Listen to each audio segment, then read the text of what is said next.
welcome back to the show. Today's episode is one I've been genuinely excited to record because we're talking about something that's everywhere right now: weight loss resistance, midlife hormones, metabolism, fatigue, and peptides. But we're going to talk about it in a way that's grounded, strategic, and focused on long term health. If you've ever felt like you're doing everything right, you're eating clean, you're working out, you're tracking, you're trying to be consistent, and your body still won't respond, this episode is for you. Because what we're unpacking today is that for many people, especially in midlife, the problem isn't willpower. It's not that you just need to try harder. It's that the physiology has changed. Your hormones are shifting. Metabolism adapts. Stress and sleep start to matter even more. Thyroid function can become more sensitive. Gut function can change. And what used to work in your 20s and 30s suddenly stops working, or worse, it backfires. So we're getting into why traditional dieting fails for so many high-achieving women and busy professionals, and what's actually driving weight loss resistance beneath the surface. We're talking about the root cause behind stubborn weight, fatigue, and burnout, and what it really looks like to rebuild health from the inside out, rather than balancing between extremes or bouncing between extremes. And to guide us through this conversation, I'm joined by somebody who lives at the intersection of root cause medicine and performance-based outcomes. Dr. Aleksandra Gajer is a board-certified physician and a leading expert in metabolic health, hormone balance, and performance medicine. She's the founder of the Gajer practice, where she specializes in root cause medicine and cutting-edge peptide therapy to help patients optimize metabolism, energy, hormones, and long-term vitality. With more than 12 years of clinical experience, Dr. Gajer has helped thousands of patients, particularly high-achieving professional and midlife women, overcome stubborn weight gain, fatigue, hormonal imbalances, and burnout. She's a contributing author to the best-selling book Triumphs of Transformation and has been featured on Good Day DC, Good Morning Washington, and numerous health podcasts nationwide. In this episode, we're walking through a framework that I think is incredibly helpful, especially because peptides are often discussed like they're a trend or a shortcut. And today's conversation makes it clear peptides are tools, powerful tools, but they need to be used correctly in the right patient at the right time with the right monitoring. We also talk about why peptides should be managed and overseen by providers who actually understand them and use them regularly. Not a quick telehealth situation, not a pop-up clinic, and definitely not something sourced online without proper medical oversight. And we touch on why the source matters so much for safety, consistency, and outcomes. We also break peptides into 5 categories in a way that's easy to understand. First, metabolic health and body recomposition, where therapies like GLP-1s come in, and we also touch on MOTS-C. Then growth hormone-related peptides, including options like CJC with ipamorelin, tesmorelin, and simorelin. We talk about recovery and inflammation support, which is the second category, like BPC, and we sometimes combine these with growth hormone peptides depending on the situation. The third category we talk about are cognitive peptides like Cmax and Selonc. We then transition to longevity peptides like epitalin, and then we look at beauty-focused peptides at the end like GHK-Cu. We briefly touched on NAD and SS31 and how these fit into broader conversations around energy, performance, and cellular health. Now, quick note before we jump in. This episode is for educational and informational purposes only. It is not medical advice. If you're taking medications, especially thyroid hormone or metabolic medications, even blood pressure medications or cholesterol medications, do not change anything based on this podcast. Always talk to your own qualified provider, and please don't buy peptides online and self-direct treatments. Safety first, always. All right, this is a great one. Let's get into it. So today we have Dr. Aleksandra Gajer, and she has agreed to come on to the podcast. I think you guys are going to love this. I want to start by just letting listeners know in about 2 to 3 minutes, what do you kind of do every day? What is your background? How did you get here? Yeah, thanks for having me. So again, I'm Dr. Aleksandra Gajer. I am a board certified physician. I started my career in conventional medicine, in emergency medicine, actually. I went to conventional medical school, University of Maryland in Baltimore, and then I chose to do an emergency medicine residency. I liked the pace. I liked being at ground zero with people. I liked being able to fix things somewhat quickly. And like a lot of people, I got burned out pretty fast. And I got to be in the ER during COVID, which was quite a rough time. And I also felt sort of disillusioned with our practice of medicine in this country. We put a lot of band-aids on chronic conditions, and I Mhm. found that the people that I was seeing in the ER with diabetes and kidney disease and all these things, they were just coming back worse and worse until one day they would die in our ER. And, we would get them through their episodes, but things weren't getting better. No one was getting healthier. And we could sort of just get you through this next thing, but I didn't feel like people were actually on the road to getting better in any real way. So I started studying more of this sort of integrative regenerative medicine. When I was still in the ER, I spent a few years really diving deep into the science that's available now about creating health. What actually works to create this state of health so people never get that sick, that they're falling apart and we have to put them back together. And I got the opportunity to buy a practice from a retiring doctor, an internal medicine practice that had a weight loss program. And over the past 3 years, I've kind of revitalized that practice to work more on this sort of goal of creating health for people. So we do that by addressing metabolic health and weight, which I think is a foundation of health. We do that by hormone balancing and by something that I call regenerative or performance medicine, which is basically how can we support and heal your body at a cellular level so that you feel good, you sleep good, you have good energy, you exercise well, you have good sex, all the good things in life, and you live a long time without developing chronic illnesses. So that's kind of where I live in the medical space now. Yes. So I love that. And that's why I'm so happy you're here. So you really realize, I say this all the time, like we use ERs like band-aids, and we also use ERs like primary care in this country. And the way we practice medicine is just band-aid and everything instead of looking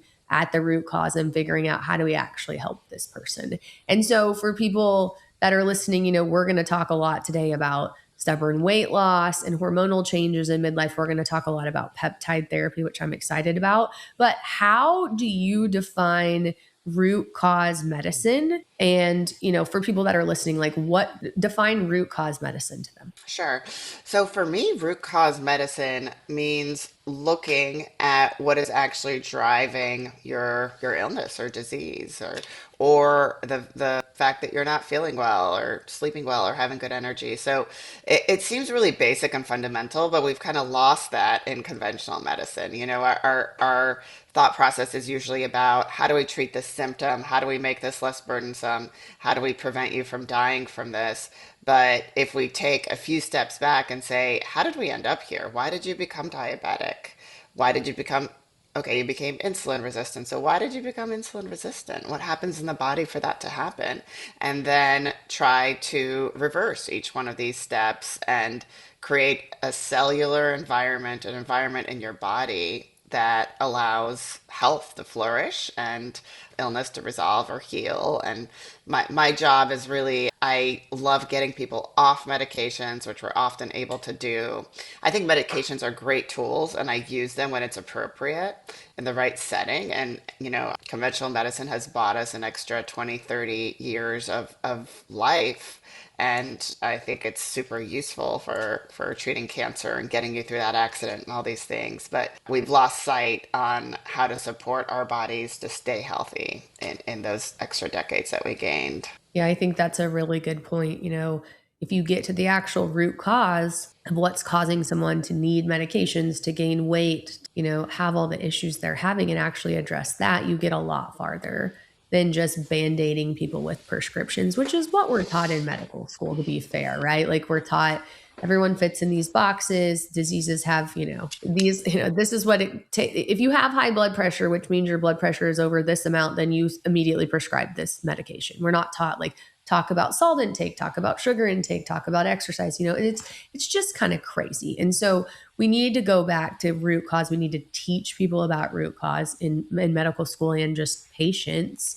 And so I'm excited that, I love having people on here who think like that. And the fact that you used to be an emergency room doctor is is even kind of cooler because you've seen the whole spectrum. I want to start with, why do you think traditional dieting fails? Like, what actually drives weight loss resistance? Is it just that we're band-aiding things? Is it that doctors, I find that if people come to me and say, well, I went to my doctor, I'm trying to lose weight, and they wrote me a prescription for phentermine, or they told me to exercise more and eat less, or they give you these crazy things to do that have nothing to do with looking at the root cause, right? So Yeah, talk to me about yeah, that. yeah. And we've sort of dug ourselves into a hole in this country, especially in the last 50 Mhm. years, with when it comes to our weight.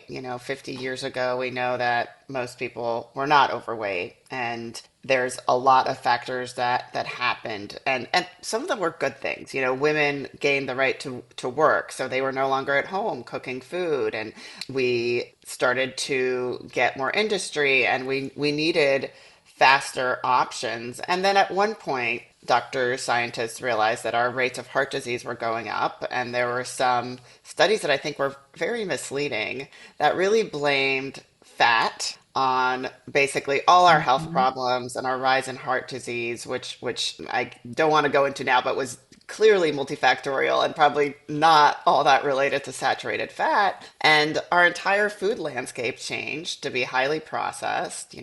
Anyone who grew up, especially in the late 80s, 90s, everything was low fat, and you were told to eat these carby snacks, that were processed and manufactured. And all doctors were taught is to tell people to, the caloric model, calories in, calories out. So move more, eat less, and you'll lose weight. And I think the saddest thing that happened during this time period too is that we made people feel like it's their fault. We had this massive shift in our entire population where suddenly most people are overweight. And then we also, at the same time, had doctors with not enough knowledge telling them, well, why are you eating so much? Mhm. While the food industry and food science was becoming so much more sophisticated to create foods that literally hijack the appetite centers in our brain, the reward centers, making it impossible to stop. So we found ourselves in this catch-22 where we were eating foods that were really bad for our metabolism. People became more insulin resistant. There was more chemical interference with our gut microbiome. There was more toxic exposures. So our metabolism crashed, and nobody can really outrun a really poor metabolism. And so I think now we're trying to dig ourselves out of that situation a little bit, and we understand the science behind metabolic health a little bit better, particularly what drives weight gain. That, I think one of the most powerful tools is going back to eating real foods Mhm. that can support our bodies, food that came from the ground, meat products that are not treated with antibiotics and hormones. So I think we are at this place where we can reframe this a little bit and say, how can we fix our metabolism? We can talk a little bit more about that. We can talk about insulin resistance, metabolism, and what actually drives that. But I think that the most important thing is that we need to reframe the way we've thought about this. Yeah, I could not agree more. And I also think, it's kind of sad. Like, I saw this sort of meme that was so true. It was kind of nauseating, but like, it was a bunch of people sitting around eating all of this fast food, and it said, the food industries slowly poisoned us until we decided it was normal, right? And it's Right. true. Like, I'm sure in the 50s when people were eating McDonald's and different things, it was like, oh, it was a treat. And then it was Yeah. almost like propaganda as to, oh, you need to do this. It's fast food. It's good for you. And we've just continued to allow more and more things into our diet that are poison until it's mainstream. And so, like, for instance, when I go out to eat, sometimes with people in a group of people, if I order a salad or roasted vegetables, like if I get a steak and roasted vegetables or a salad and chicken, or it's like, are you on a diet? I'm like, nope, this is just how I eat. Like, but it's like, why are you attacking me when you're eating cheeseburgers, French fries, or fried chicken sandwiches? I mean, that's not normal. But it's almost like we've unnormalized what normal should be, and it's not necessarily people's fault. Like you said, it's the food industry, it's the media. Like, I think there should be huge regulation. We regulate so many things, right? We regulate, like, why don't we regulate what commercials can be put on TV or what propaganda can be put towards children when it comes to food, And I think currently we're working on that in this country. The whole flipping the food pyramid upside down is Hmm. super exciting, right? But it's not necessarily people's fault because that's just what they know. And then they go to a doctor, and unfortunately, doctors have, maybe 1 hour of education on nutrition. And so then doctors, I have cardiologists in Oklahoma City who have told patients to drink Diet Coke and Coke Zero and just drink that and then you'll feel better. Like you won't, you'll lose weight. And I'm like, there's so many issues here with what that Diet Coke Right. is doing to your gut, the fact that it's dehydrating, it's just people don't know. And so I think they're doing the best they can. But to your point, like we've just got to go back to very basic things. Like I get questioned all the time about my food choices and different things. And I'm like, I'm eating what my grandma would have eaten like 50 years ago. It's not Right. rocket science here, right? Like I eat at home for the most part. If I go to a restaurant, it's really easy. You just ask for no sauce, you ask for a piece of meat and some grilled vegetables. It's really not rocket science. It's just we've made all this propaganda and like we have literally brainwashed people into thinking that poison is okay. Right? It's okay to give your kids donuts and sprinkles and food coloring and dye and additives. Yet kids are all-time obese, have ADHD, have learning disabilities, but it's okay because they need sprinkles and they need color. It's crazy in my opinion. It's not. Yeah, you're so right. I mean, not to get too far down this road, but I think that even as doctors and medical professions, we've been brainwashed to worship at the house of pharma. You know what I mean? Where Mhm. like even 50, 70 years ago, people understood that what you ate matters, and there were a lot more home remedies, and you use this food for this, and good nutrition. But I think that doctors who wanted to talk about nutrition were sort of shamed and put down. And we have this incredible science now behind drugs and medications that medicine really went in that direction where we're ignoring the fundamental aspect of health where we actually rebuild our entire body every few years. Like all the cells are new, you're building that out of the food you eat. And so it seems so basic, but I think in medicine we've lost that. As a population, we've been brainwashed to think that this is normal. And And yeah, and it all comes, I tell people this all the time, you are what you eat. Like it all comes back to your gut. I will scream that until I die. Like it just mhm. matters what you eat. Like it matters on your skin, it matters with your insulin, with your hormones, with your thyroid, and we have to get people to understand that. Yeah, So, 100%. sorry. So, I love that. Yes, I think this is all very good information. So, I want to segue this into peptide therapy, and we're going to come back to hormones, but you do a lot of peptides we were talking about before. And talking about pharmaceuticals, I am embarrassed, ashamed to tell you that I worked for pharmaceutical companies when I first got out of fellowship. Now, I did clinical trials for them in fellowship for medications like Ozempic and Monjaro. Like I did a lot of diabetes trials. But then I worked for pharmaceutical companies and I was that doctor that was like, yes, let's just write you medications because that's what they teach you. And that's what's Hmm. supposed to make people better. After 3 years of me realizing people keep coming back fatter, sicker, on more medicines, I was like, something's not right. Right. In 2020, thankfully, I got out of that world. But I think the other reason that people don't do what we do is because it's hard. Not that it's hard, it takes time, right? Like it's not Hmm. easy.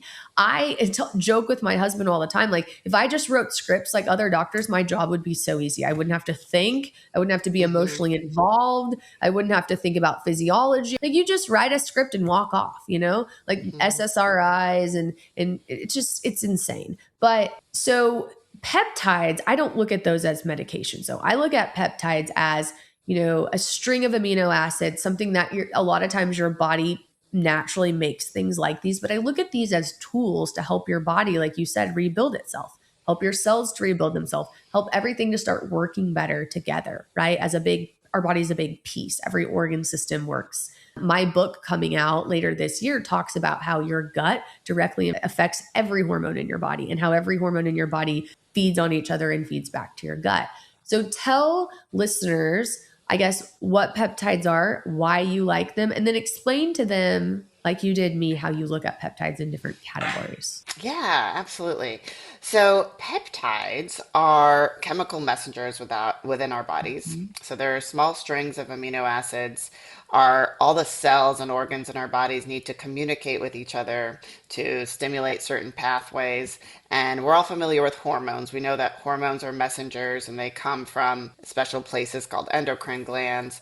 Peptides are similar, but they just can message through a different pathways within the body. And like you, I agree that they're not like traditional medications. And what makes them different is that they usually are an analog or a copy of something we naturally produce in the body, and they stimulate a natural pathway. So most Mhm. drugs they either force or block a pathway, and they need to be metabolized or broken down by our kidneys or our liver. And sometimes there are toxic metabolites, there's things that stay in our bodies. Peptides don't do that. They don't block or force a pathway. They usually bind a very specific receptor on a cell, and then they induce a chemical reaction or biological reaction that is favorable to our bodies. And then they're just broken down to the amino acids that they're made of and digested. So they put no strain on the kidneys or the liver. And the feedback loops that naturally work in our bodies are preserved with most peptides. So, although there's a lot of controversy about peptides now, I think peptides are really safe and they can work with our bodies. If you've ever heard the term epigenetics, it's how our genes are expressed. You know, it's really important. We're born with our genes, can't do much about our genetic makeup, but we can affect how they're expressed, and peptides can influence some of those positive epigenetic changes so that we're healthier. So, like we talked a little bit about in the beginning, what can peptides do? And I usually think about them in five categories. And the first is metabolic health and body composition. So that's weight loss, muscle gain, making sure that you don't become diabetic or pre diabetic.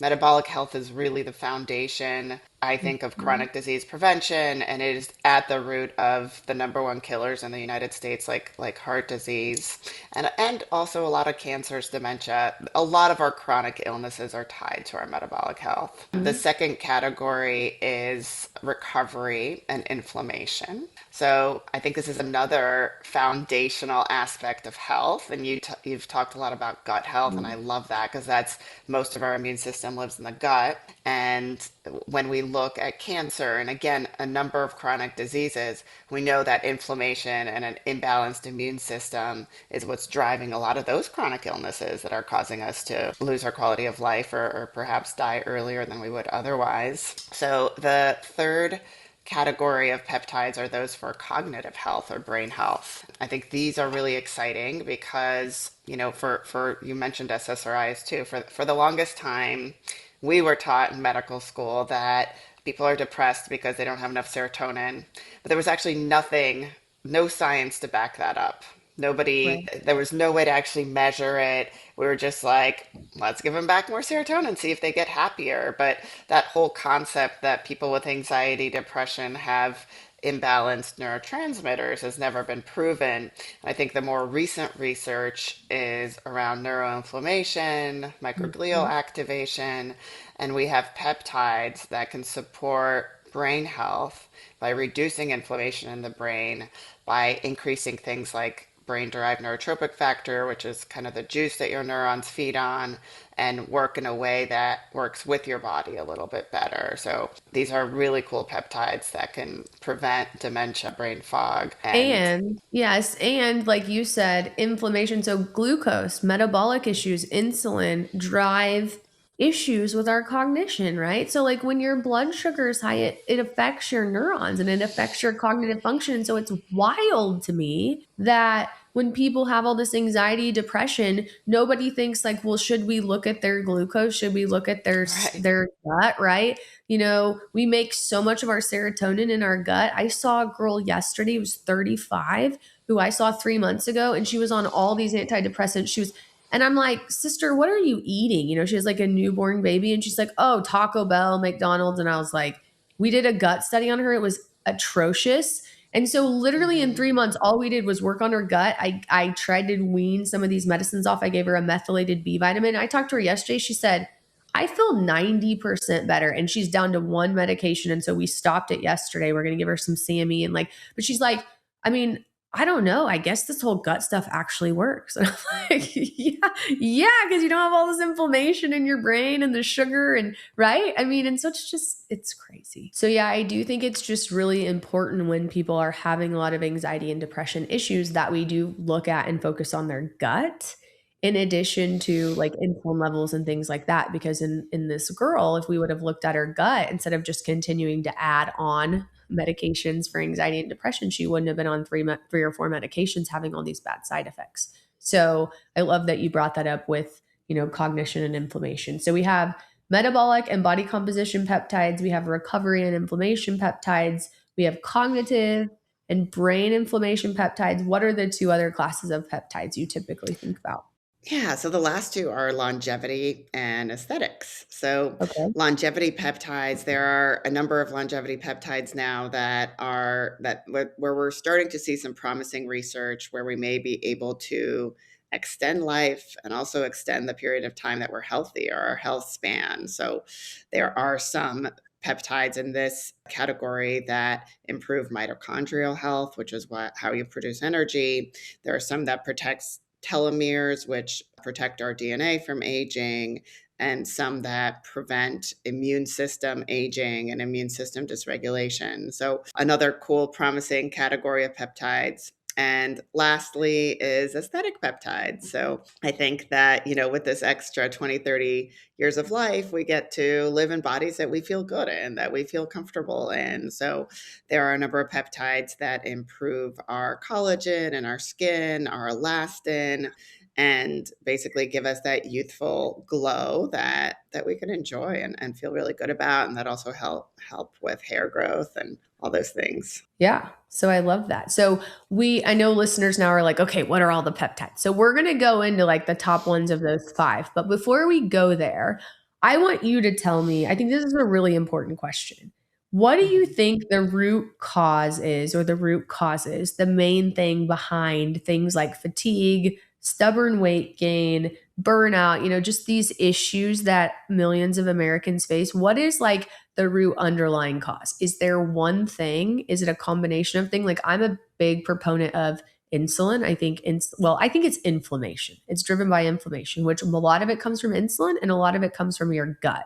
But I'm curious to know your thought of root causes behind, weight gain, fatigue, brain fog, which is what 95% of women coming to us complaining about. Yeah, it's such a great question. And yes, this is the pandemic that we're dealing with now, the epidemic of all those things. And I'm with you that, I think that the three main things are our metabolic health, our hormone health, and inflammation. And the number one symptom of inflammation is fatigue. And most fatigue is actually probably driven by inflammation. And I think inflammation is a complicated term. It's one that's misunderstood, but it is an immune system that's out of balance. So the job of our immune system is to fight viruses, bacteria, things that aren't supposed to be there, seek out cancer cells and kill them. But because we're exposed to so many chemicals in our environment and non-food chemicals that we eat, our bodies get confused. And now they think that these chemicals are something foreign. And we start having this immune response at a time when there shouldn't be one. And everybody has a low level of the flu all the time. And when you are inflamed, our cortisol levels go up, which tell our bodies just to store fat. It's very difficult to lose weight in an inflamed body. Hormones are affected by inflammation the other way around. Hormones help manage inflammation as well. So I think it is a balance of those three things of this kind of inflamed bodies that a lot of us are living in, again, because it feels like the world and the food environment is normal, and that disrupting our metabolic and hormone health as well. Yeah, and that's what I was gonna say. The inflammation is what drives the disruption of the hormones, of the thyroid, of Mhm. our weight. And so I really want, I mean, maybe that's going to be my next book. I'm just going to talk about all inflammation, but that's kind of what this book talks about. It's just how inflammation, which typically comes from our gut, it can come from lots of places, but a lot of times it comes from our gut, how that then affects all of our other hormones. So I like other people's opinion because some people have other opinions.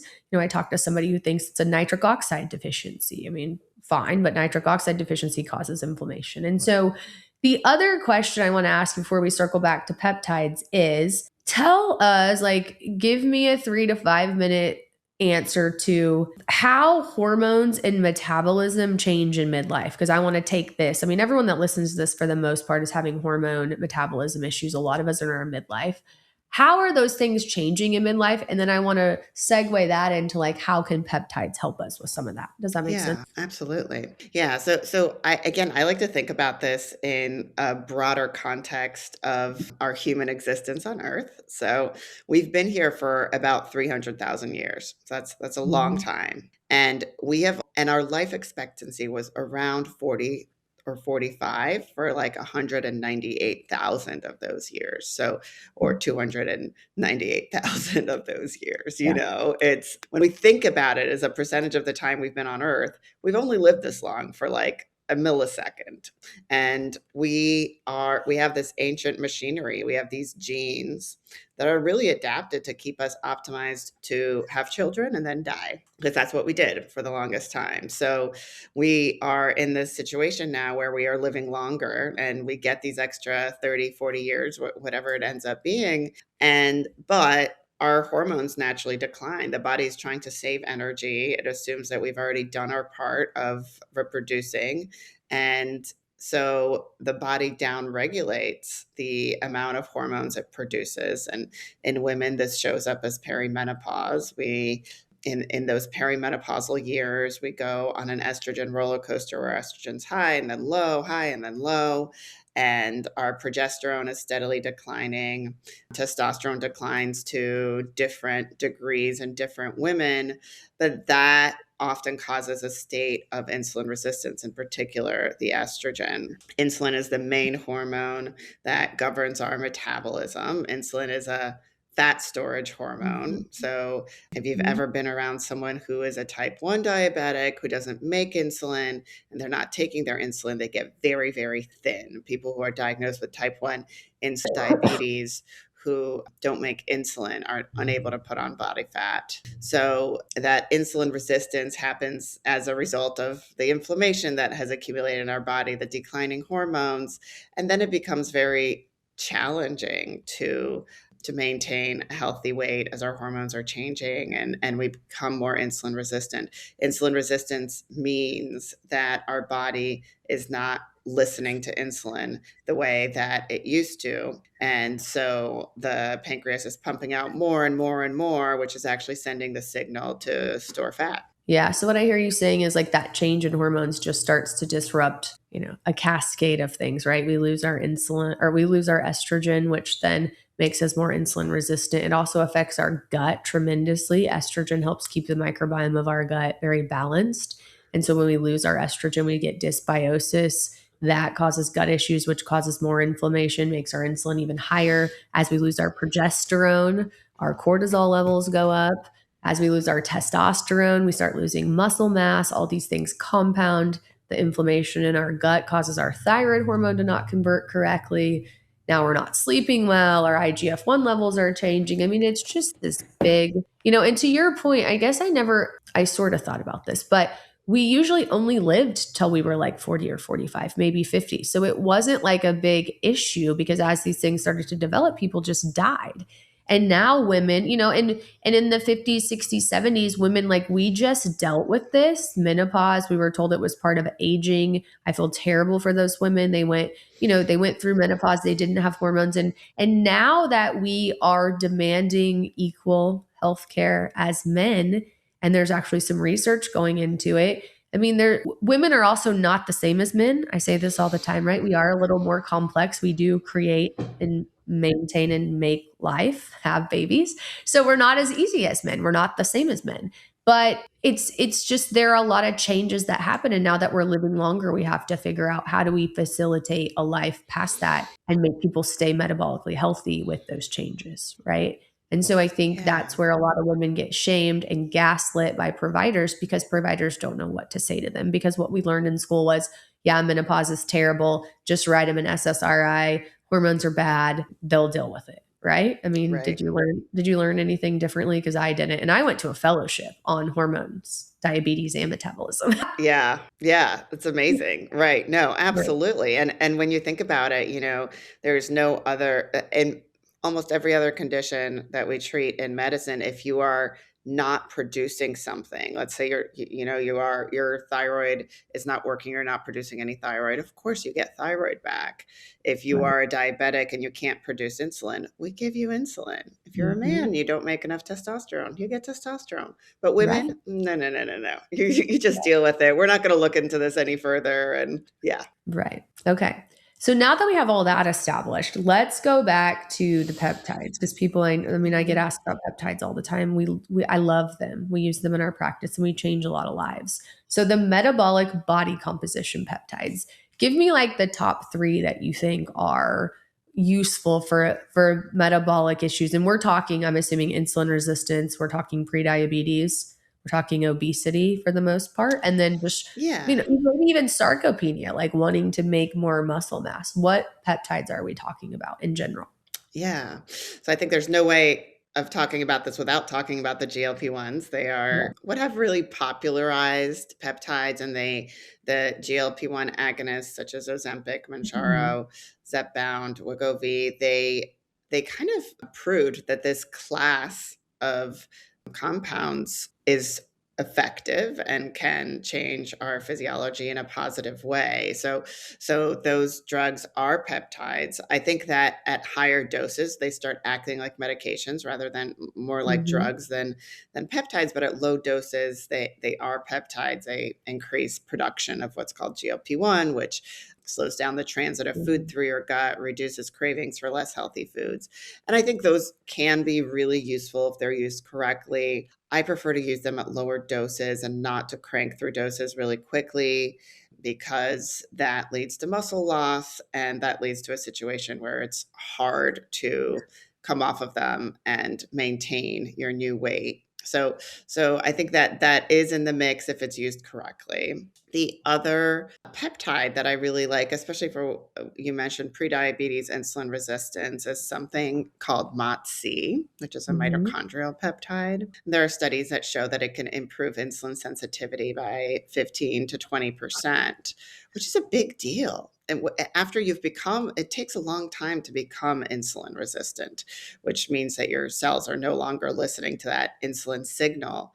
And having a tool that can Mhm. actually improve the way your cells are listening to insulin can be huge. So MOTS-c, I think, is a really great tool. It also improves our mitochondrial health. So most of the time people feel like they have more energy, that they are feeling better when they're on Mhm. this. And then there are growth hormone promoting peptides, which I think are also popular and really cool for body composition. So like the GLP-1s raise levels of GLP-1, growth hormone promoting peptides such as samorelin, Mhm. ipamorelin, CJC, tesamorelin, lots of Mhm. different names.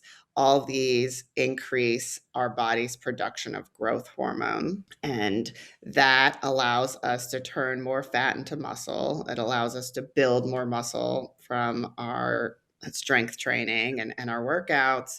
It also improves sleep, which is also another major factor when it comes to being able to maintain a healthy metabolism. We need that repair time at night, and growth hormone promoting peptides just improve our deep sleep and the quality of sleep. So I will sometimes use the three of these in a combination and keep the GLP-1 really low in Mhm. order to sort of optimize physiology, to really get into fat burning in such a way that we can get in and get out and not be stuck on a drug forever. Yeah, I love that. I love the GLP-1s. I like all of them. I really like retatrutide too. Oh, The me too. anabolic part of retatrutide. And to your point, in very low doses, you don't need massive doses of these. I love MOTS-c. I actually have several type 1 diabetics that take MOTS and do really well on it. So I do like MOTS. And then all the growth hormone peptides, definitely love all of those. To your point, sleep. I mean, I think that we really undervalue sleep in this country, and it's something a lot of people struggle with. And so I do find people on growth hormone,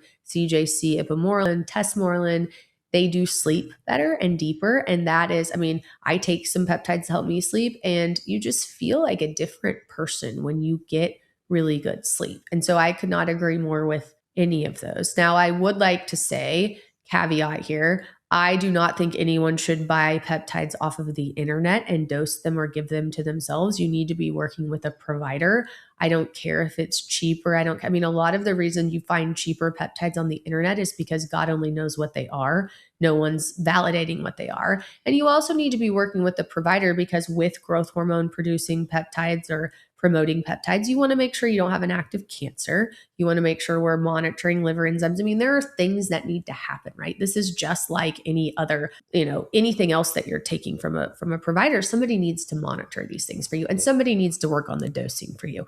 I have a lot of people reach out and say, well, I can ask ChatGPT what dose to do. Well, okay, sure you can. You realize that ChatGPT can hallucinate, can do a lot of things. So I really think it's important because, like, to your point, if you're putting all three of these together, you're going to use very different doses than if you're using them separately. And if you have a provider that understands your hormones, your thyroid, your gut, they're going to dose them differently than just some random guy at the gym who told you to take them, right? And you can actually hurt yourself with these peptides. Like, I've seen it.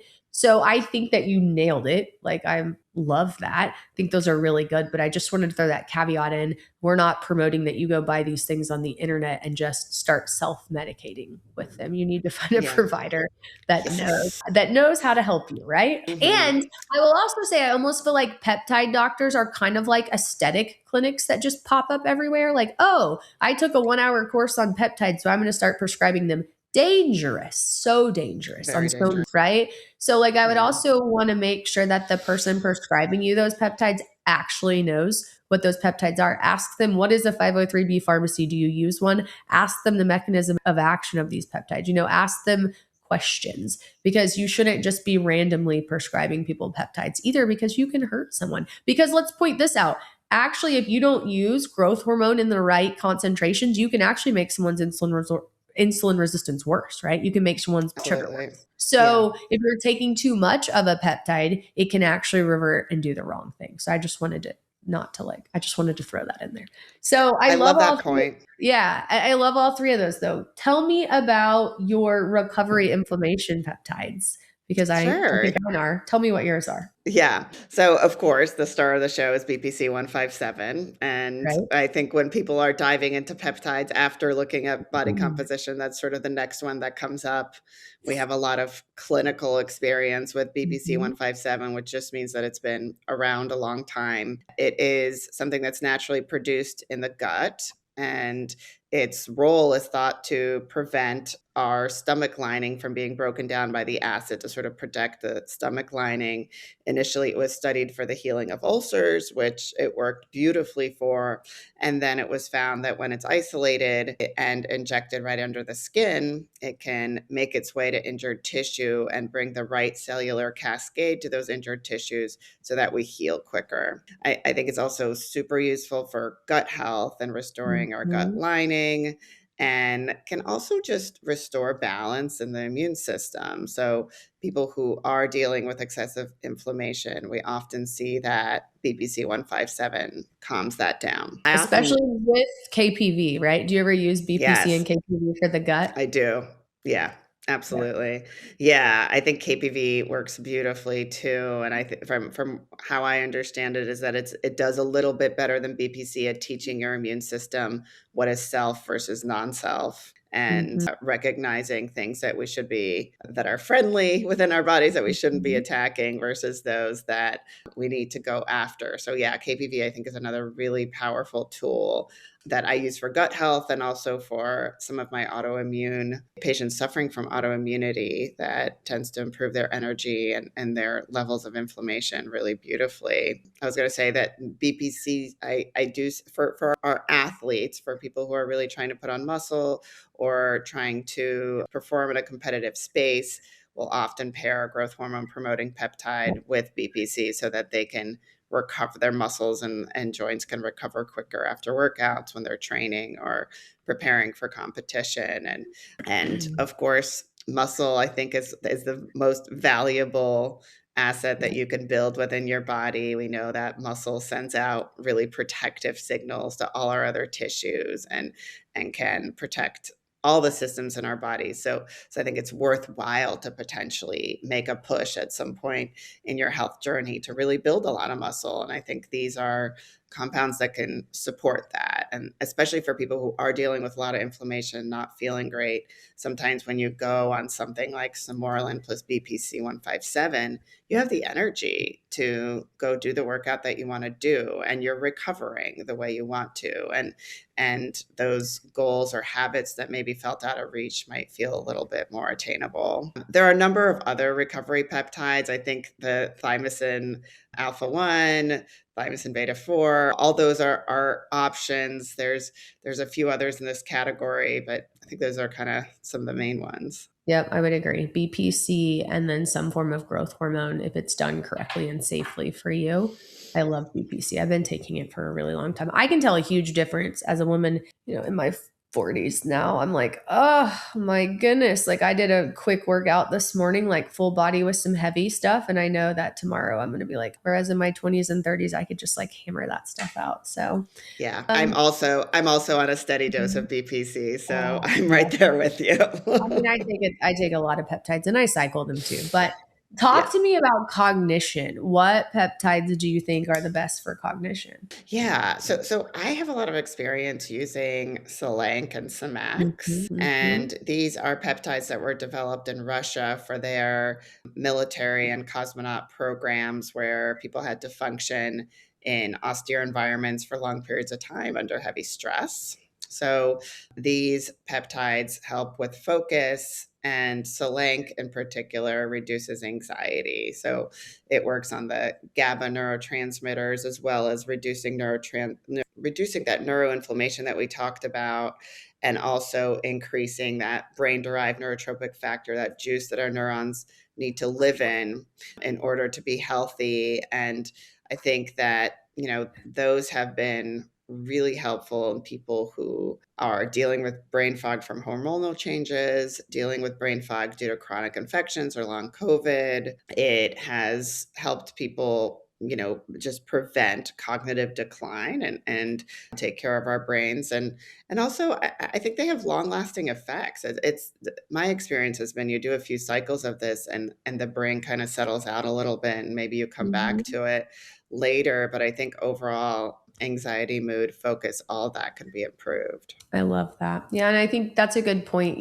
Another reason to work with a provider who understands peptides is like you probably aren't going to stay on a peptide forever. Maybe it depends, like depends on what you're using. But I think it's a really good plan. Like what we try to do at Modern Endocrine is like, okay, what are our three top priorities that you want to work on? Okay, now let me give you a peptide or a peptide regimen for like, let's work on one or two, and then let's focus on the other one, like do a lot of cycling, and that's where you need someone to help you with that. Like, what is the most important? How can we cycle it? What can we take with what, and stay safe. And to your point, I think, sometimes cycling them and letting the receptors kind of rest is a good plan. So Yeah. tell me, and so those are your main two for cognition, right? Yeah, I think Pinelion I sometimes throw in there. It is also somewhat of a longevity peptide and a sleep peptide. Pinelion restores the function of your pineal gland and the hormones that we need to maintain our circadian rhythm, our sleep-wake cycles,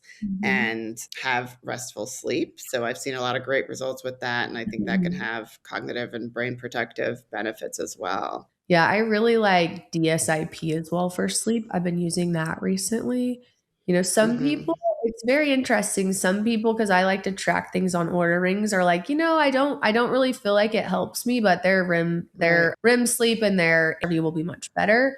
I mean, I notice a huge difference whenever I take it versus don't. So, and then sleep is just really important.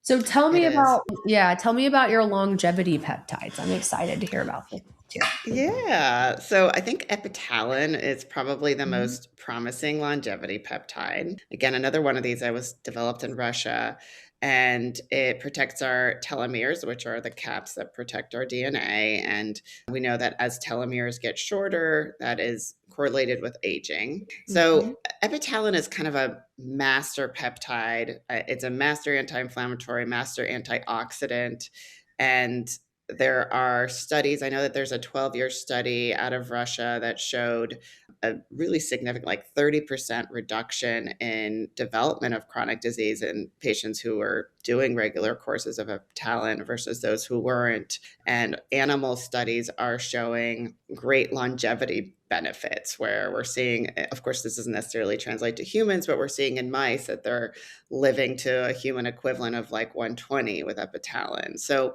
I think that we still need more research, but there's certainly a reduction in the development of chronic disease and potentially a real investment in anti-aging and reversing some of the cellular processes that contribute to aging. How do you feel about NAD as far as like possibly longevity because of helping with like ATP production, things like that, or SS31? Yeah.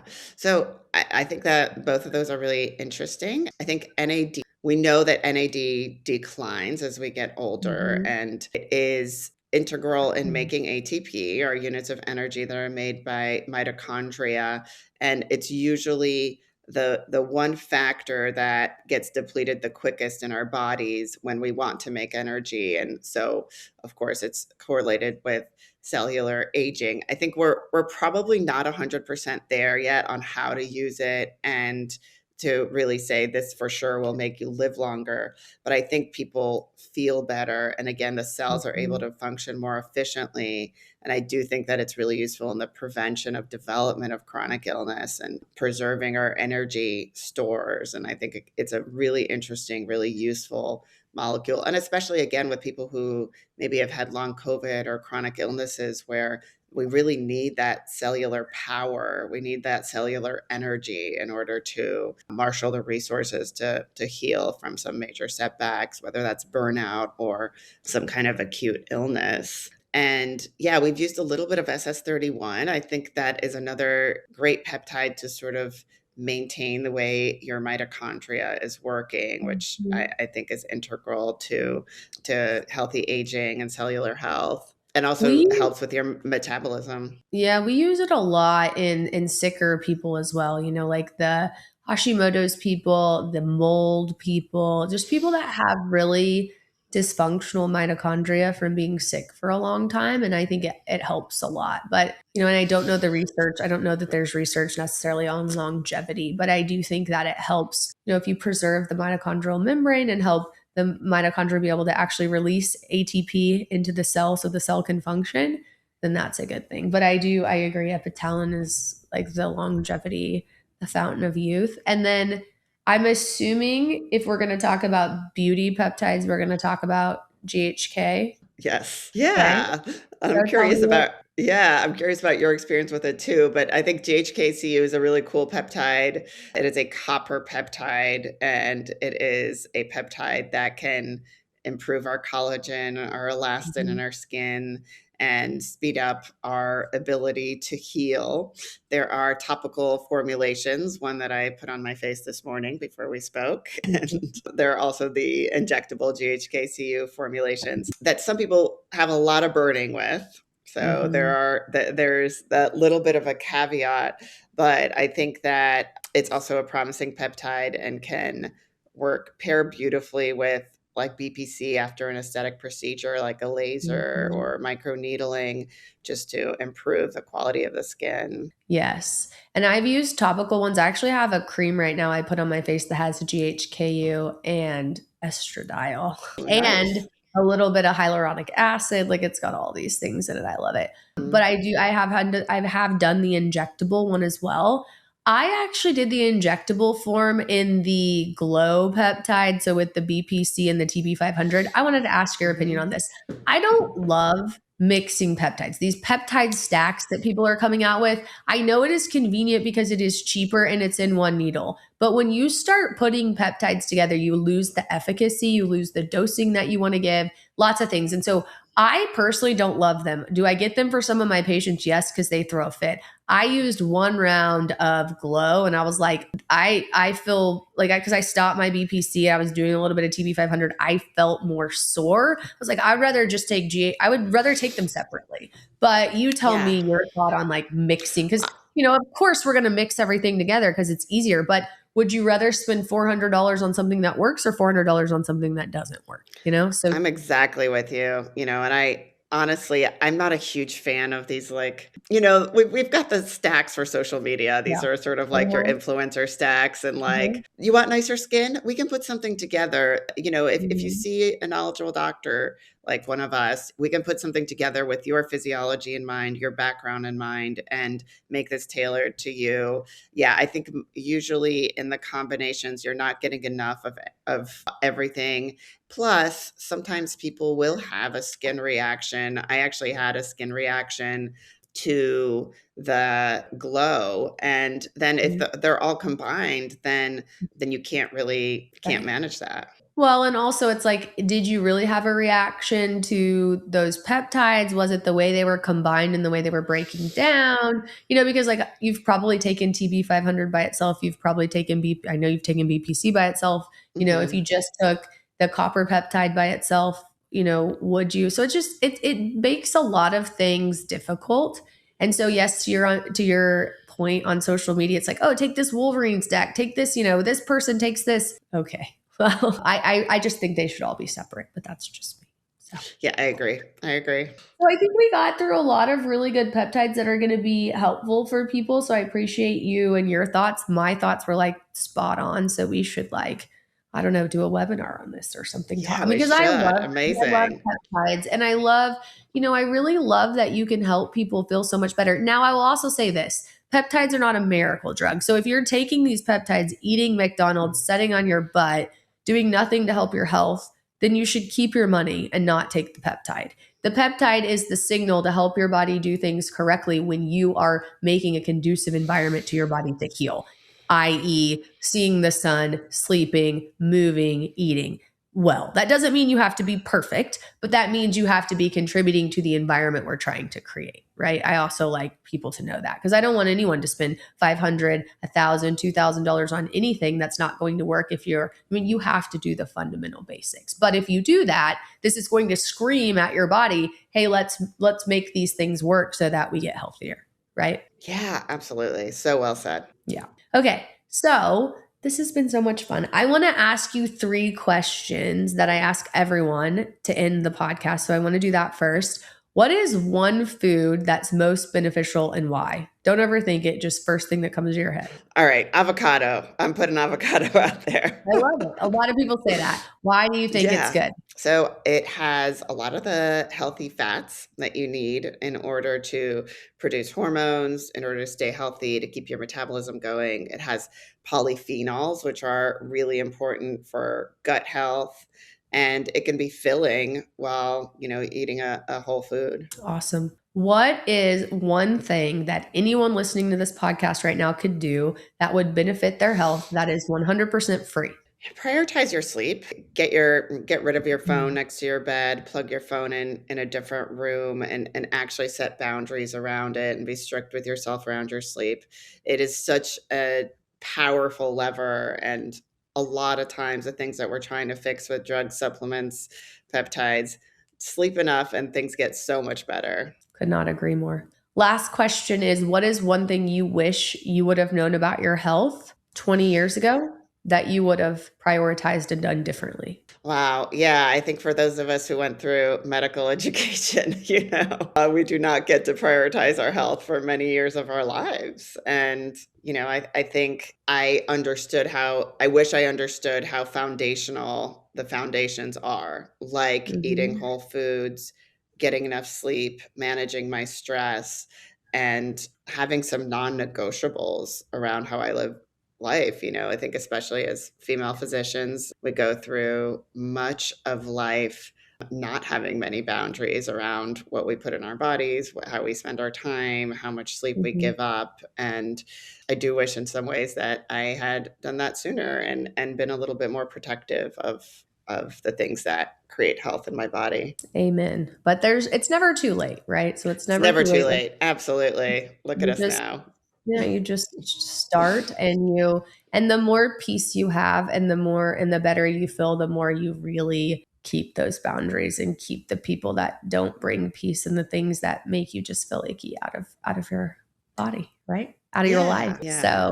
So Dr. Geyer, I appreciate you coming on. Tell everyone, first of all, where can we find you? Because I'm sure listeners are now like, oh my gosh, who's this lady that's so smart with all these peptides? So where can people find you? And then is there anything we can help you like promote? Anything exciting you have coming up? Yeah, so you can find us on Instagram at the Gajer Practice, and it's Mhm. spelled Gajer. And our website is thegajerpractice.com. And we're actually going to have a dedicated peptide webinar for people who are interested in learning more. And we do these quarterly. We'll have a peptide webinar coming up on January 30th. That's on Zoom. That will be on our social media if people want to sign up and learn a little bit more. That's awesome. I will maybe Yeah. attend. Very So we cool. will make sure that we link all your stuff in the show notes, and then this will be on social media. So we'll collaborate with you so people can find Awesome. you. But I just want to say thank you for being like that pioneer.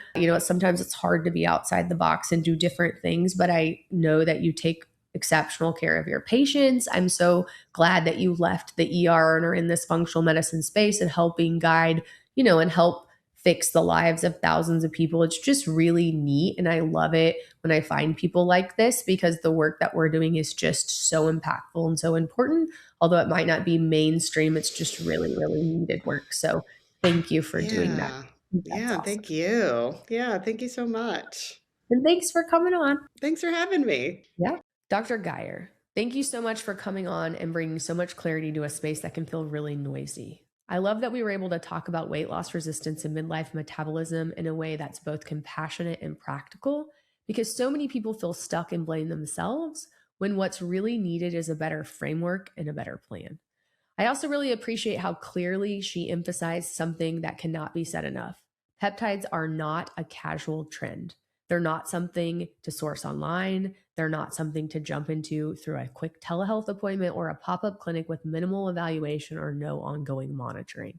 These therapies can be incredibly helpful, but they should be managed by a provider who understands peptides, knows how to evaluate the full clinical picture, and knows how to monitor, adjust, and support the patient safely. And I'm glad we reinforced this as well. This episode is not medical advice. If you're listening and thinking, oh, wow, this might apply to me, take that as a prompt to have a thoughtful conversation with your own provider, especially before making any medical changes. If this episode resonated with you, here's what would help us a lot. First, please make sure you're following us on social media at modernendocrine_. We share a lot of education there: hormones, thyroids, metabolic health, gut health. We do tons of webinars and practical tools you can actually use. Second, if you've enjoyed this conversation, please leave a review. Reviews are one of the biggest ways podcasts grow, and they help the right people find this information when they need it most. Third, please share this episode with a friend, a coworker, your mom, your sister, anyone you know who is dealing with fatigue, stubborn weight gain, hormonal imbalances, thyroid concerns, gut health, burnout, or somebody who you know that's doing peptides. If you know someone who's been stuck in the diet harder or do more cycle, this could be the episode that helps them finally understand what's going on and what to do next. And if you're listening and you're thinking you want support, if you want a team that understands hormones, thyroid, gut health, metabolic health, and can actually help you build a plan, consider becoming a patient with us. We're licensed in 43 states, and we would love to help you.